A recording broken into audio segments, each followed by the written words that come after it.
ଶିଖରପୁର ପଞ୍ଚାୟତରେ ଆମ ପୋଲିସ ସମିତି ବୈଠକ ଅନୁଷ୍ଠିତ। ଖଣ୍ଡପଡ଼ା ବ୍ଲକ ଅଧୀନ ଶିଖରପୁର ପଞ୍ଚାୟତରେ ଆଜି ଖଣ୍ଡପଡ଼ା ଥାନାଧିକାରୀ କେବି ହରିଚନ୍ଦନଙ୍କ ଅଧ୍ୟକ୍ଷତାରେ ଆମ ପୋଲିସ ସମିତି ବୈଠକ ଅନୁଷ୍ଠିତ ହୋଇଯାଇଛି। ଏହି କାର୍ଯ୍ୟକ୍ରମରେ ମୁଖ୍ୟ ଅତିଥି ଭାବେ ଖଣ୍ଡପଡ଼ା ଏସ୍ଡିପିଓ ସରୋଜ କୁମାର ସାହୁ ଯୋଗଦେଇ ପଞ୍ଚାୟତରେ କିପରି ନିଶା କାରବାର ରୋକାଯାଇପାରିବ ଏବଂ ପଞ୍ଚାୟତରେ ଶାନ୍ତି ଶୃଙ୍ଖଳା ବଜାୟ ରଖିହେବ ସେଥି ନିମନ୍ତେ ପଞ୍ଚାୟତବାସୀଙ୍କ ସହିତ ଆଲୋଚନା କରିବା ସହିତ ପଞ୍ଚାୟତବାସୀଙ୍କ ସହଯୋଗ ଲୋଡ଼ିଥିଲେ। ଏହି କାର୍ଯ୍ୟକ୍ରମରେ ଅନ୍ୟମାନଙ୍କ ମଧ୍ୟରେ ଶିଖରପୁର ପଞ୍ଚାୟତର ସରପଞ୍ଚଙ୍କ ପ୍ରତିନିଧି ନବକିଶୋର ସାହୁ ଓ ଶତାଧିକ ପଞ୍ଚାୟତବାସୀ ଯୋଗ ଦେଇଥିଲେ। କାର୍ଯ୍ୟକ୍ରମର ଶେଷରେ ଖଣ୍ଡପଡ଼ା ଥାନାଧିକାରୀ କେବି ହରିଚନ୍ଦନ ଧନ୍ୟବାଦ ଅର୍ପଣ କରିଥିଲେ। ଅନ୍ୟପକ୍ଷରେ ଏହି କାର୍ଯ୍ୟକ୍ରମ ଏପରି ପ୍ରତି ପଞ୍ଚାୟତରେ ଚାଲୁ ରହିବ ବୋଲି ଖଣ୍ଡପଡ଼ା ଥାନା ପକ୍ଷରୁ ସୂଚନା ଦିଆଯାଇଛି। ଖଣ୍ଡପଡ଼ାରୁ ସନ୍ତୋଷ କୁମାର ସାହୁଙ୍କ ରିପୋର୍ଟ, ଖଣ୍ଡପଡ଼ା ଖବର।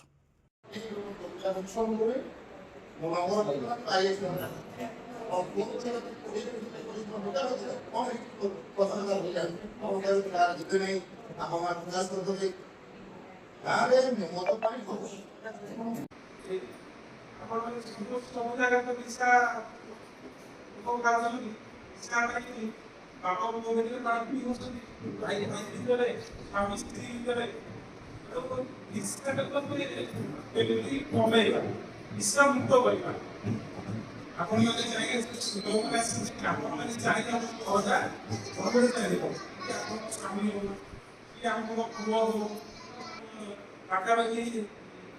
ओके भी अपने मजा में सीख करते इतनी मजा हम तो आउट टू अभी हम ये जॉब भी कर निशाटा केमिति कमेइबा आपन किसी समस्या भी अछि कोडी मद बिक्री होছে कि कोडी गंजा बिक्री होছে एठी लोक अछि कि मद बिक्री कमली करछन्ती भाड़ा देबछन्ती पिला से चालछन्ती से गाड़ी ब्लॉक करछन्ती कि आपन व्यवहार खराब करछन्ती जे दिस आमे भी किछि नजर रखिछु कोन मद आपन किछि नजर भी अछि आपन ना किसी गोपाल रत्ना को गुहा गनी आपन मोर नंबर रखिले ओके नंबर अछि टोल फ्री नंबर भी अछि आपन फोन कर दे आपन हमें जानि आउ कारण के जानि आपन किसी खबर लेसनी दिशा नथि ये गुंडा बदमाश को मते मतलब आपन राती जो समय 24 घंटा मो नंबर खुला अछि जो समय फोन करिबी आपन कॉल रिसीव करी जदि वो व्यस्त थिबी किछ कॉल बैक करी